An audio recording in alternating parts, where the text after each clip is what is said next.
There's some really dumb propositions made out there, especially in defense of trying to force people to eat and consume and live in a lifestyle that does not accord to our most basic nature as human beings.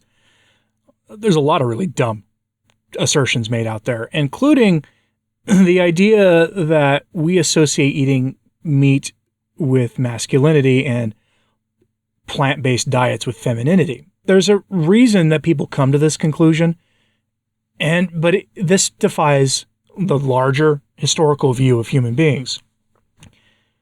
Meat has always been prized by human beings all throughout history, men and women alike. This was never viewed in the current cultural schism that's going on right now, not in that kind of a framework, but this until very recently, when forces out there who seem very intent on getting people to not like each other for various immutable reasons try to find every issue they can to drive a wedge between people. And now they're using meat to do it. And they have for quite a long time, to the point where it can't be denied that vegetarianism and veganism, when you were to go find a cross-section of the people just randomly selected who are living those kind of lifestyles, you're going to see more women than men. That is undeniable. I've lived in areas where there were a lot of people living in that way, and the women outnumbered the men, at least anecdotally, 2-1, at least, if not more. And it can't be denied that that the carnivore community skews towards men, but that's not always the case. We do know that there are plenty of women who do carnivore and ketogenic animal-based diets. So where this association comes from, I think, is just a fabrication of the cultural zeitgeist that has gripped the culture for the last several decades. But now the plant-based advocates are trying to wrestle with this because they want to convince you and me to become plant-based. They want to convince everybody to do so. They're on a mission from God, they think, to quote the Blues Brothers. They're, of course, wrong, but here's a story from one of their propaganda outlets that we can have a little bit of a discussion about to help really come to grips with what they're trying to say. So the headline is from Veg News.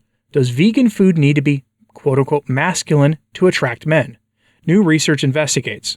A new study investigates whether more masculine marketing has the potential to change men's perception of vegan food.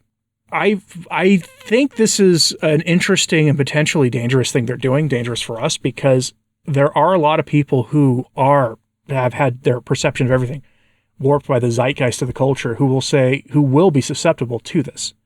In that same way, marketing always, if creatively done, can take a really stupid idea, a stupid premise that when you investigate, it looks dumb on its face and make it a digestible to people, that they will accept it, even if the premise is dumb. Marketing is a form of propaganda, after all. But let's see what their main thrust here is. Quote, experts, agree that eating more plant-based meals is a healthier choice for individuals and more sustainable option for our planet. Correction, the experts they talk to, but anyway. However, deeply ingrained cultural preferences and stereotypes, particularly those related to gender, continue to be significant barriers to reducing meat consumption, especially among men.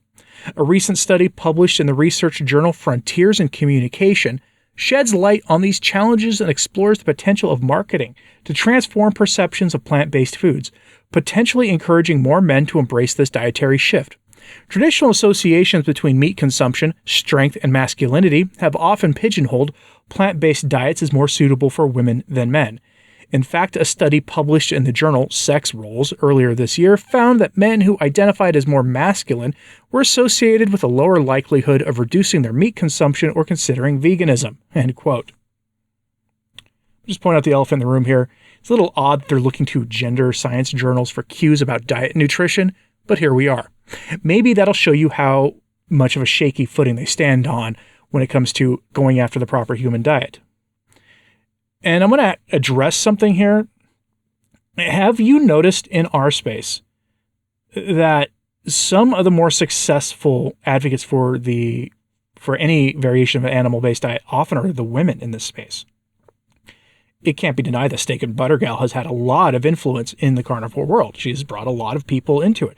She has maybe crossed, if their hypothesis is right, she has herself helped create a bridge and served as a bridge over this sort of gender divide in when it comes to how we perceive what is healthy. She's not the only one. There are plenty of women in our space talking about this, and I'd love to see some of them address this idea that they need to make plant-based foods and plant-based diets more masculine in marketing to convince men to try it. They will have some success. Let's not lie to ourselves about that. But there's something much more fundamental to all of this.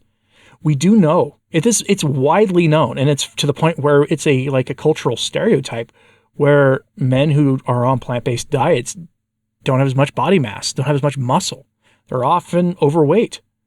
I know from experience that when I tried to do a plant-based diet a decade ago, I've spoken about this here before, I did it for a class project just to see, because I was told I would lose a lot of body fat doing a plant-based diet. Instead, I gained body fat, and I lost strength at the gym.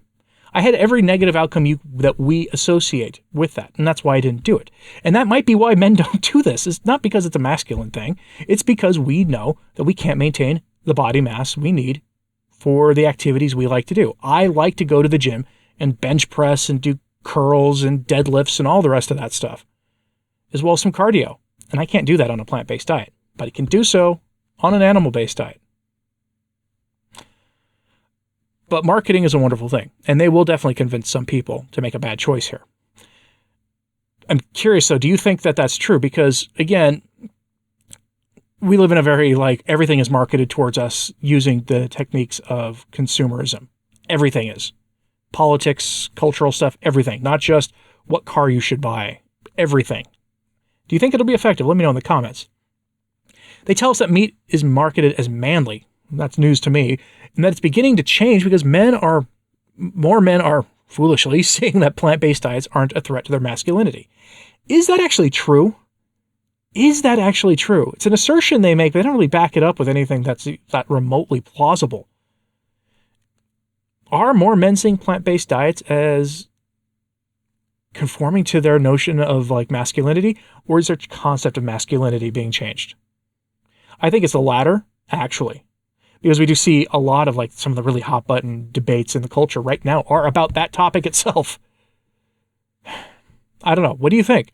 Do you think that they're going to successfully market plant-based diets to men and by making it masculine?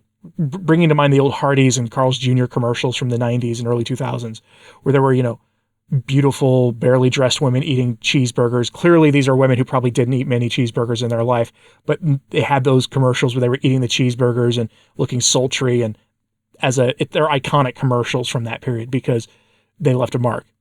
Can you see that kind of a diet coming to market to men, except maybe you'll see some bodybuilder in a gym, bench pressing 400 pounds and then pounding his vegan shake and showing him, saying, when I need muscle mass, this is what I eat, showing him eating a plate of rice and tofu. It sounds ridiculous when you say it out loud, but we do live in ridiculous times, including, as you can tell from some of the assumptions in this article. Let me know what you think of this in the comments, please. Hit like and subscribe if you haven't. It does help. So to share this on social media, that helps too.